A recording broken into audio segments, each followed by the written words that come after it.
வணக்கம் தலைமையிலே. இன்றைக்கு ஆகஸ்ட் மாதம் 19ஆம் தேதி புதன்கிழமை.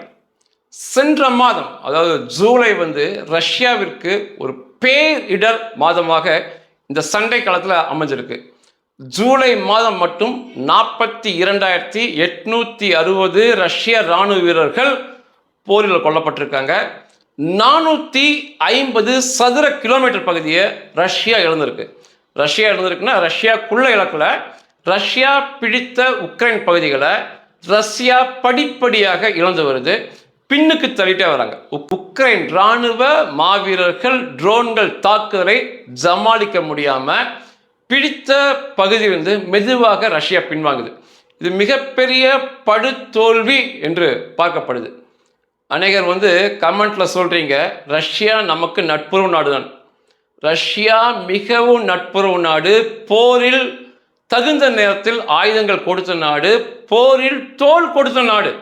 சண்டைக்கு நின்றுகிட்டு நம்ம பாகிஸ்தான் கூட சண்டை போடும்போது அமெரிக்கா, இங்கிலாந்து கப்பற்படை நீர்மூழ்கியோட, அதாவது அணுகுண்டு உள்ள நீர்மூழ்கி கப்பலோட வரும்போது ரஷ்யா அதற்கு பதிலாக அவர்கள் அணு ஆயுதங்கள் அடங்கிய கப்பல் நீர்மூழ்கியோடு நின்றுகிட்டு இந்தியாவும் பாகிஸ்தானும் சண்டை போடும் வரைக்கும் பிரச்சனை இல்லை. வேற ஏதாவது ஒரு நாடு, அதாவது அமெரிக்கா, இங்கிலாந்து களம் இறங்கினால் நாங்களும் களம் இறங்குவோம் அப்படின்னு இந்தியாவை அந்த நேரத்தில் காப்பாற்றினாடு. ஆனால் அதற்காக இன்னைக்கு நான் பொய் சொல்ல முடியாது. கமெண்ட்ல வரவங்க புரிஞ்சுக்குங்க, பொய்யான தகவலை கொடுத்து ஒரு தரப்பு மக்களை குசிப்படுத்துவதெல்லாம் என்னோட வேலையே கிடையாது. எது நிஜமோ 100% எது உண்மையோ, என்னுடைய பகுத்தறிவில் எதை ஏற்றுக்கொள்ள முடியுதோ அதை மட்டுமே கொடுப்பது என்னுடைய வேலை. எனக்கு ரஷ்யா பிடிச்சிருக்கனால ரஷ்யா அங்கே அடி வாங்கிட்டு இருக்காங்க, பின் வாங்கிட்டு இருக்காங்கிறத மறைத்து இப்படி குசிப்படுத்தலாம் பேசவே மாட்டேன். அதனால 100% உண்மை அப்படி விரும்பினீங்கன்னா என்னுடைய பதிவை தொடர்ந்து பாருங்க. எந்த விஷயத்தையும் என்கிட்ட பொய் இருக்காது, பயம் இருக்காது, ரெண்டுமே இருக்காது. இப்பொழுது ரஷ்யா புட்டினுடைய கோபம் உக்ரைனை தாண்டி இங்கிலாந்து பக்கம் போயிருக்கு. நான் ஏற்கனவே இங்கிலாந்துக்கு புதிதாக வந்த பிரதமர் ஆன்டி பர்ன்ஹாம் அவர் வந்த பிறகு அவர் ரைட் விங் வலதுசாரியை சேர்ந்த நபர், இந்த அடிக்கணுங்கிறத விரும்புகின்ற நபர். அவர் வந்த பிறகு இங்கிலாந்துடைய போக்கே மாறி போயிடுச்சு. அதனால இங்கிலாந்தை மிரட்டும் துணிகள், அதாவது பிரச்சனையை இங்கிலாந்து சந்திக்க நேரிடும் அல்லது இங்கிலாந்தை ஒருவேளை சிறிய அளவில் தாக்க நேரிடும் என்ற ரீதியில் ரஷ்யா மிரட்டினாங்க. அதற்கு பதிலடியாக இங்கிலாந்து பிரதமர் 100% உக்ரைனுக்கு நாங்கள் உதவி செய்வோம், அதாவது ரஷ்யா மீதுள்ள பயம் உலகம் முழுவதும் போய்விட்டதுன்னு தான் இது காட்டுது. பிரதமர் என்ன பதிவு பண்ணார்னா 100% நாங்கள் உக்ரைனுக்கு உதவி செய்வோம், இராணுவ ரீதியாக ரஷ்யா என்ன சொன்னாலும் சரி, என்ன பிரச்சனையை பண்ணாலும் சரி நாங்கள் பார்த்துக் கொள்கிறோம் என்ற அறிக்கையை நேற்று விட்டுருக்காங்க. இது ரஷ்யா தேவையே இல்லாமல் இங்கிலாந்துக்குலாம் போனால் ஏற்கனவே உக்ரைனே சமாளிக்க முடியல. இங்கிலாந்து கிட்ட போய் ஐரோப்பிய நாடுகள்கிட்ட போனாங்கன்னா சேர்ந்து அடித்தாங்க அப்படின்னா ரஷ்யாவுடைய நிலை மிகப்பெரிய கவலைக்கிடமாக பரிதாபமாக போகும். அதனால் ரஷ்யா அந்த அளவுக்கு போய்கொள்ளாமல் இருப்பது நல்லது. ஏன் இங்கிலாந்தை இப்படி மிரட்டுறாங்க, பிற நாடுகளை மிரட்டாம, பணம் கொடுக்கும் நாடுகளை மிரட்டாம ரஷ்யா ஏன் இங்கிலாந்து மிரட்டுறாங்கன்னா, இப்போ ட்ரோன் தாக்குதல் தான், உக்ரைன் ட்ரோன் தாக்குதல் தான் ரஷ்யாவை கதிகலங்க வைக்குது. அதில் இங்கிலாந்துடைய ஒரு கருவி, எலக்ட்ரானிக் வார்ஃபேர்பாங்க, ஸ்டோன் கிளாக் அதோடைய பெயர். அதை ட்ரோனில் மாட்டிக்கிட்டாங்கன்னா ரஷ்யாவுடைய வான் பாதுகாப்பு சாதனங்களை ஏமாற்றி அந்த ட்ரோன் உள்ள போய் தாக்குதல் நடத்துது வெற்றிகரமாக. அந்த ஸ்டோன் கிளாக் கருவிகளை பல ஆயிரத்தை கொடுத்துருக்காங்க. தயாரிக்கும் தொழில்நுட்பத்தையே அவங்க உக்ரைன் கொடுத்தாங்க. அந்த ஒரு கோபம்.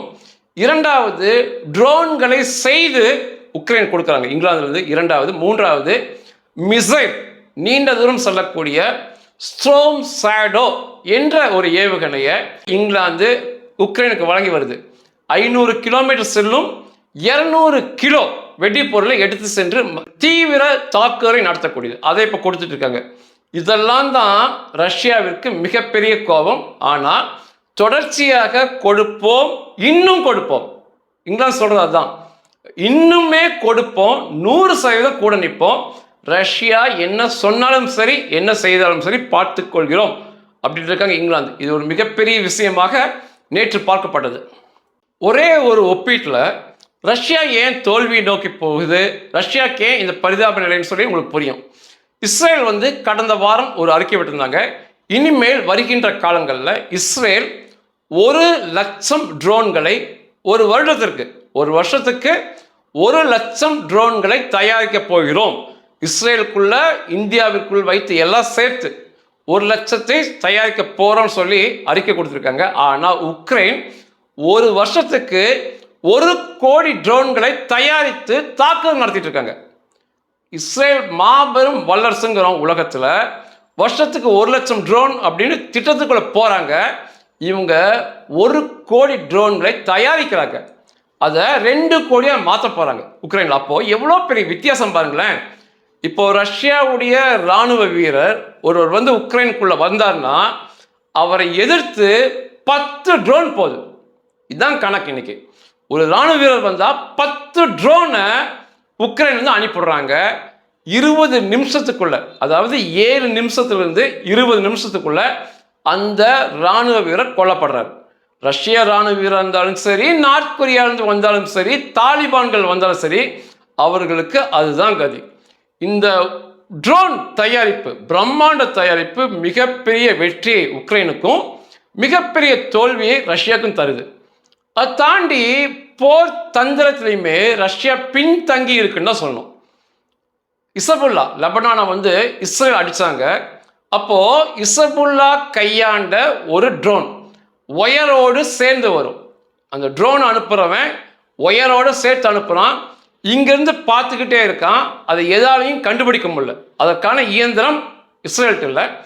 கணிசமாக இஸ்ரேல் இராணுவ வீரர்களை 15 இராணுவ வீரர்களை கொன்றதே அந்த வகை ட்ரோன் தான். ஆனால் இன்னைக்கு அப்படி ஒன்றும் இல்லை, முற்றாக முறியடிச்சிட்டாங்க. எப்படி முறியடிச்சாங்கன்னா, அந்த பகுதிகளை உடனுக்குடன் கைப்பற்றி அந்த ட்ரோன்களை இயக்கி கொண்டிருந்தவனை உளவுத்துறை மூலமாக கண்டுபிடிச்சு அவனை கொன்று அந்த ட்ரோன் தயாரிக்கும் நிறுவனங்களை முற்றாக அழிச்சிட்டாங்க இஸ்ரேல். இதை ரஷ்யாவால் செய்ய முடியல. ஏன்னா ட்ரோன்கள் இப்படி வருஷத்துக்கு கோடி செய்ய ரஷ்யா உக்ரைனை அனுமதிச்சிட்டாங்க ஏற்கனவே. இப்போ போய் நீங்கள் எந்த வித ஆயுதங்களை இராணுவ வீரர்களை கொண்டு போனாலும் உக்ரைனுக்குள்ள ரஷ்யாவால் போக முடியாது. ஏன்னா வருஷம் 1 கோடி, இன்றைக்கு 2 கோடி ட்ரோன் செய்ய அனுமதித்தது ரஷ்யா செய்த மிகப்பெரிய தவறு. போர் தந்திரத்தில் மிகப்பெரிய பின்னடைவுன்னு சொல்லணும். ஆரம்பிக்கும் போதே தடுத்திருந்தாங்கன்னா 1 கோடி ட்ரோன் செய்ய அனுமதித்து அதனுடைய பின் விளைவை இன்னைக்கு ரஷ்யா அனுபவிக்கிறான்னு சொல்லணும். அதை தாண்டி ஐரோப்பிய நாடுகளின் உதவி.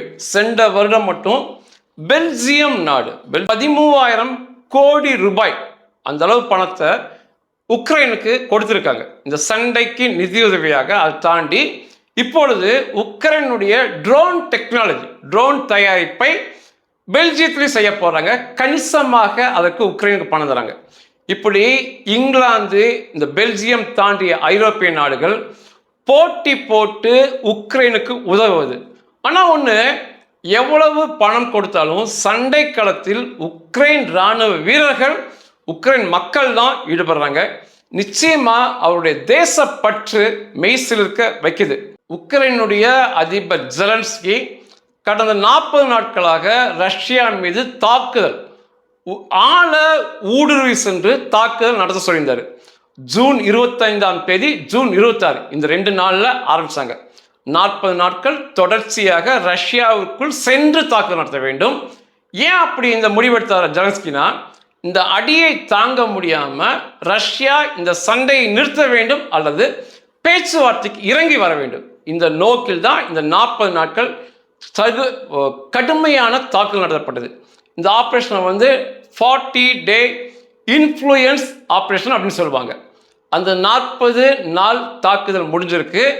இந்த 40 நாளில் தான் ரஷ்யாவுடைய வைல்டு பெர்ரி நிறுவனம் அழிக்கப்பட்டது, எண்ணெய் சுத்திகரிப்பு நிலையங்கள் அழிக்கப்பட்டது, எண்ணெய் கிடங்குகள் அழிக்கப்பட்டது, பாலங்கள் தகர்க்கப்பட்டது, மற்றும் இராணுவ தளங்கள் தகர்க்கப்பட்டது இந்த 40 நாளில். ஆனால் ரஷ்யா இறங்கி வரவில்லை. எந்தவித பேச்சுவார்த்தைக்கு ரஷ்யா வரல. மாறாக உக்ரைன் கொடுத்த சந்தர்ப்பம், சமாதானத்திற்கான சந்தர்ப்பத்தையும் பயன்படுத்தி கொள்ளவில்லை. அதனால அடுத்த 40 நாள் மிக ஆழ சென்று தாக்குதல் நடத்த வேண்டும். இதுவரைக்கு சென்ற தூரத்தை விட, இந்த கடந்த 40 நாள் சென்ற தூரத்தை விட அதிக தூரம் சென்று ரஷ்யாவுக்குள் தாக்குதல் நடத்த திரும்பவும் உத்தரவிட்டிருக்காங்க. ரஷ்யாவின் நிலை மிக பரிதாபமாக மாறி போயிருக்கு. இந்த புதிய தாக்குதல், ஜெலன்ஸ்கி உத்தரவிட்ட தாக்குதலில் ஆகஸ்ட் 17ஆம் தேதி, ஆகஸ்ட் 18, அதாவது 17 நள்ளிரவிலிருந்து 18 அதிகாலை வரைக்கும் உக்ரைனிலிருந்து 637 ட்ரோன்கள் சரமரியா ரஷ்யாக்குள்ள போயிருக்கு. நான் இந்த சொல்றது ரஷ்யாவுடைய அமைச்சகம் தெரிவித்த தகவல். 637 ட்ரோன் அடுத்து வருது. எங்க வந்துச்சுன்னா எல்லாமே மாஸ்கோவை நோக்கி வந்துச்சு. ரஷ்யாவுடைய தலைநகர் மாஸ்கோவுக்கு அனுப்பியிருக்காங்க. வான் எதிர்ப்பு சாதனங்கள் எத்தனை ஏவுகணை மேல் அனுப்புறது? ஒரு ட்ரோனுக்கு 2 அல்லது 3 ஏவுகணை மேலே அனுப்பணும் அப்படின்னா 1800 2000 ஏவுகணைகள் மேலே போகணும். அதாவது செய்ய இயலாத காரியம். ட்ரோனை சுற்றி வீழ்த்தக்கூடிய வீரர்கள் ரஷ்யாவில் அந்த அளவுக்கு உக்ரைனில் இருக்கிறது போல இல்லை. 637 ட்ரோன் தாக்குதல் நடத்தியிருக்கு. இதில் 200 ட்ரோனை தடுத்து விட்டோம் அப்படின்னு ரஷ்யாவில் சொல்கிறாங்க. மீதம் உள்ள ட்ரோன்கள் ரஷ்ய தலைநகர் மாஸ்கோவை கணிசமாக தாக்கி அழிவை கொடுத்துருக்கு. இதில் மீண்டும் ஒரு வைல்டு பெர்ரி நிறுவனம் முற்றாக தீப்பிடித்து சாம்பலாயிருக்கு. 109 டிரான்ஸ்ஃபார்மர் அடங்கிய பிரம்மாண்ட கிரிட் அப்படிம்பாங்க, மின்சார கட்டுமான நிலையம் முற்றாக ஒன்றுமே இல்லாமல் போயிருக்கு. போர் விமானங்கள் அழிக்கப்பட்டிருக்கு, இராணுவ தளங்கள் அழிக்கப்பட்டிருக்கு. ஆகஸ்ட் 17ஆம் தேதி இரவு ரஷ்யாவிற்கு பேரிடியான இரவு அமைஞ்சது. அதைவிட பரிதாபமாக ஆகஸ்ட் 16ஆம் தேதி இரவு 600 ட்ரோனை உள்ளனுப்பியிருக்காங்க. ஒரு இரவு 600, அடுத்த நாள் இரவு 637. இதெல்லாமே ரஷ்யா சொல்கிறது தான். உக்ரைன் சொல்கிறது இன்னும் அதிகமாக இருக்குது. இந்த 600 ட்ரோன் போனதில் வழக்கம் போல் 200 ட்ரோனை தான் தடுக்க முடிஞ்சது. அதுதான் நடக்கக்கூடியது கூட. மீதமெல்லாம் கணிசமான தாக்குதலை ரஷ்யாக்குள்ள மாஸ்கோ நடந்துச்சு. இதில் வைல்டு பெர்ரி நிறுவனத்தோட மிகப்பெரிய கட்டுமானம் முற்றாக அளிக்கப்பட்டது. 250 சதுர கிலோமீட்டர் பரப்பளவுள்ள வைல்டு பெர்ரி ட்ரோன் தாக்குதலில் தீப்பற்றி எரிஞ்சது. தரைப்படை வீரர்கள், தீயணைப்பு வாகனங்கள், 4 ஹெலிகாப்டர்கள் இந்த வைல்டு பெர்ரி அடி வாங்கறதுனால தயாராக தீயை அணைக்க முற்பட்டுமே தொடர்ச்சியாக அடுத்து ட்ரோன் தாக்குதல் நடத்தினால முற்றாக எரிந்து சாம்பலானது. இந்த 250 சதுர கிலோமீட்டர் இதுவரைக்கு எரிந்த வைல்டு பெர்ரிலேயே இதுதான் மிகப்பெரியது என்று சொல்லப்படுது. 10,000 கோடி ரூபாய், 1 கோடி ரூபாயை 10,000 தடவை எடுத்துடணும். அந்த அளவுக்கு உள்ளே இருந்த பொருட்கள் முற்றாக எரிந்து சாம்பலாயிருக்கு. வைல்டு பெர்ரி ஏன் இவ்வளோ முட்டாள்தனமாக இருக்காங்கன்னு தெரியல. தொடர்ச்சியாக அடிக்கிறாங்க. அந்த கட்டுமான இடத்த மாற்றலாம்.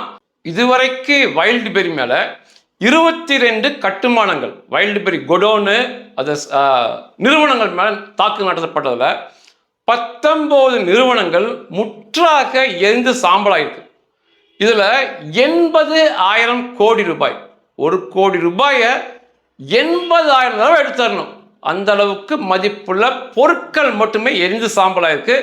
கட்டுமானங்களுடைய மதிப்பு தாண்டி இன்னைக்கு ரஷ்யாவுக்கு ஆதரவாக தாலிபான், சீனா, நார்த் கொரியா களத்தில் நிற்கிறாங்க. என்றாலுமே இந்த உக்ரைனுடைய ட்ரோனுக்கு முன்னால் யார் போனாலுமே அது நிற்க முடியாதுன்னு தான் சொல்லணும். ரஷ்யா இதுவரை நடத்திய உக்ரைன் மீதான தாக்குதலில் 20,000 கோடி ரூபாய் மதிப்புள்ள கட்டிடங்கள் மட்டுமே ரஷ்யாவால் தகர்க்கப்பட்டிருக்கு உக்ரைனுக்குள்ள, பிற சேதங்கள் தனியாக. ஆனால் உக்ரைன் நடத்திய தாக்குதலில் இன்னைக்கு ரஷ்யாவில் பெட்ரோல் இல்லாத சூழல் ரஷ்யாவுக்குள் நிலவுது. பெட்ரோல் இல்லை என்று தகவலை வெளி உலகத்திற்கு கசியவிட்டால் மிகப்பெரிய அபராதம், சிறை தண்டனை இப்போ ரஷ்யாவில் கொடுத்துட்டு இருக்காங்க. சென்ற வருடம் மட்டுமே 5 லட்சம் ரஷ்யாவுடைய பிஸ்னஸ் பீப்புள், வியாபாரம் செய்தவர்கள் திவால் நிலைக்கு தள்ளப்பட்டு திவால் நோட்டீஸ் கொடுத்துருக்காங்க. 5 லட்சம் பேர், 1,30,00,000 ரஷ்ய மக்கள் 3 கடன்கள், அதாவது லோன் வந்து 3 அல்லது 4 கடன்கள் வாங்கி கடனில் தத்தளிச்சுட்டு இருக்காங்க. 50,000 கோடி ரூபாய் மதிப்புள்ள பண அளவு ரஷ்யா வந்து இந்த போருக்காக செலவு செய்திருக்கு. 6 லட்சம் இராணுவ வீரர்கள் கொல்லப்பட்டிருக்காங்க. 10 லட்சம் இராணுவ வீரர்கள் படுகாயத்தோடு இருக்காங்க. அவருடைய மரணம் அடைந்தவர்களுடைய எண்ணிக்கை தினம் தினம் தினம் 1000 கூடிக்கிட்டே இருக்கு. இவ்வளவு பேரழிவை சந்தித்துமே ரஷ்யா வந்து இந்த சண்டையை நிறுத்துவது போல தெரியல. அதனால வருகின்ற நாட்களில் மிகப்பெரிய தாக்குதல்கள் ரஷ்யாக்குள்ள நடக்கும். இதில் கொஞ்சம் வந்து ஆறுதலாக, இப்போ ரஷ்யாவில் பெட்ரோல் இல்லை. 50% பெட்ரோல் உற்பத்தி செய்யும் நிறுவனங்கள், சுத்திகரிக்கும் நிறுவனங்களை 50% அடித்து காலி பண்ணிட்டாங்க. வருகின்ற நாட்களில் மீதம் 50ஐயும் விடமாட்டோங்கிறாங்க. ஒரு தேசத்தில் பெட்ரோல்னா மிக ஒன்றுமே, அந்த தேசம் நகரவே நகராது. உண்மை அதுதான். 50% இழந்த ரஷ்யா மீதம் 50% இழக்கப் போகுது. இதில் ஆகஸ்ட் 11 ஒரு தாக்குதல் நடந்துச்சு. ஓர்ஸ் ரிஃபைனரிம்பாங்க, கச்சா எண்ணெயை சுத்திகரிப்பு பண்ணி பெட்ரோலாக மாற்றி கைவசம் வைக்கணும், வெளி உலகத்துக்கு கொடுக்கணும். ஒரு நாளைக்கு 1,20,000 பேரல் கச்சா எண்ணெயை சுத்திகரிப்பு பண்ணி பெட்ரோலாக மாற்றக்கூடிய பிரம்மாண்டமான நிறுவனம் உக்ரைனுடைய தாக்குதலில் முற்றாக அளிக்கப்பட்டிருக்கு. மீண்டும் சரி பண்ணி அது செயல்பாடுக்கு வர வேண்டும் என்றால் முழு மூச்சாக வேலை செய்தாலுமே 6 மாதம் ஆயிடும் அது செயல்படுறதுக்கு. இப்படி எண்ணற்ற எண்ணெய் சுத்திகரிப்பு நிலையங்கள் அடித்து காலி பண்ணியிருக்காங்க. கடந்த 40 நாள் சண்டையில் பாதி ரஷ்யாவுடைய கச்சா எண்ணெய் உற்பத்தி, பெட்ரோல் சுத்திகரிப்பு கைவசம் வந்தது. பாதியை அழிச்சிட்டாங்க. மீதம் பாதி தான் அங்கே இருக்குது. மீதம் பாதியுமே இந்த 40 நாளில் அழிக்க போகிறோம் அப்படிங்கிறாங்க. இந்த சமயத்தில் தகுந்த நண்பனாக இந்தியா வந்து ரஷ்யாவுக்கு உதவி செய்திருக்கு. இந்தியாவோட நயாரா ஏஜென்சிம்பாங்க, எண்ணெய் சுத்திகரிப்பு நிலையம். ரஷ்யாவும் இந்தியாவும் பார்ட்னராக இருந்து எண்ணெய் சுத்திகரிப்பு செய்து அதுக்கான கச்சா எண்ணெய் ரஷ்யாவிலேருந்து வருது. இங்கே இந்தியாவில் நயரா அதை சுத்தம் பண்ணி பெட்ரோல், டீசல் பிற பொருளாக மாற்றி இந்தியாவுக்குள்ளேயும் விற்பனை செய்கிறாங்க, உலகம் முழுவதும் கொடுக்குறாங்க. அந்த நிறுவனம் தகுந்த சமயத்தில் கை கொடுத்து கப்பல்களில் மாற்று பெயரில் ரஷ்யாவிற்கு பெட்ரோல் அனுப்பியிருக்காங்க. அந்த பெட்ரோல் போய் சேர்ந்துருச்சு. திரும்பவும் பெட்ரோல்கள் கப்பலாக போகுங்கிறாங்க. ஆனால் உக்ரைன் என்ன சொல்கிறாங்கன்னா, இதை போன்று தொடர்ச்சியாக செய்தால் அந்த கப்பலை அழிப்போம் அப்படின்னு இருக்காங்க. ஏன்னா வந்து இது இந்திய அரசு என்று அனுப்புவதில்லை, வேற பெயரில் இயங்கும் கப்பலில் தான் இந்த நயரா ஏஜென்சிலிருந்து பெட்ரோல் போனது. ஆனால் உக்ரைன் என்ன சொல்கிறாங்கன்னா, வருகின்ற நாட்களில் இப்படி திரைமறைவு பெயரில் வருகின்ற கச்சா எண்ணெயை கப்பல்களை நிச்சயமாக தாக்கி நடுக்கடலில் அழிப்போம் இருக்காங்க. இது ஒரு மிகப்பெரிய பிரச்சனை தான். ஏன்னா வந்து ஒரு கப்பலை அழிப்பது மிக எளிது. கப்பல் என்பது மெதுவாக செல்லும். உக்ரைனுடைய உளவுத்துறை இன்னைக்கு பிரமிக்க வைக்குது. ரஷ்யாவோட உளவுத்துறைலாம் பக்கத்திலே போக முடியல. அவங்க அலசி ஆராயிறாங்க, எந்த கப்பல் மாற்று பெயரில் இப்படி பெட்ரோலை வந்து ரஷ்யா கொண்டு போனாலுமே கண்டுபிடிச்சிடுறாங்க. அதனால் வந்து இது ஒரு எச்சரிக்கையாக சொல்லப்பட்டிருக்கு. வருகின்ற நாட்களில் இந்தியாவிலிருந்து திரைமறை பெயரில் பெட்ரோல் வந்தாலுமே நடுக்கடலில் முற்றாக அழிப்போம் இருக்காங்க. வருகின்ற நாட்களில் 100% பெட்ரோல், டீசல் ரஷ்யாக்குள்ள இருக்காதுன்னு இருக்காங்க. பெட்ரோல், டீசல் இல்லாட்டி ரஷ்யாவும் நகராது, ரஷ்ய மக்களும் நகர முடியாது, ரஷ்ய இராணுவமும் நகர முடியாது. இவ்வளவு பரிதாபமான நிலைக்கு ரஷ்யா போன பின்பு சண்டையை நிறுத்த மாட்டேன், தொடர்ச்சியாக சண்டை இடுவேன் அப்படிங்கிறது மிகப்பெரிய முட்டாள்தனம் தான். ரஷ்யா வந்து நட்பு நாடுனாலுமே பொய்யெல்லாம் சொல்ல முடியாது. ரஷ்யா தன்னுடைய நிலையை உணர்ந்து சமாதான பேச்சுவார்த்தைக்கு வந்து பிடித்து வைத்துள்ள இடங்களை உக்ரைன்கிட்ட கொடுத்துக்கிட்டு வந்த இடத்துக்கு போயிட்டாங்கன்னா ரஷ்யாவிற்கு அது நல்லது. அப்படி செல்லாமல் வீம்பாக சண்டை போட்டாலுமே உக்ரைன் தாக்குதலை சமாளிக்க முடியாமல் ரஷ்ய இராணுவர்கள் பின்வாங்கி புறமே விட்டு ஓடும் நிலை ஏற்படலாம். அந்த அளவுக்கு ரஷ்யா செல்ல வேண்டாம் என்று நினைக்கிறேன். நன்றிகள்.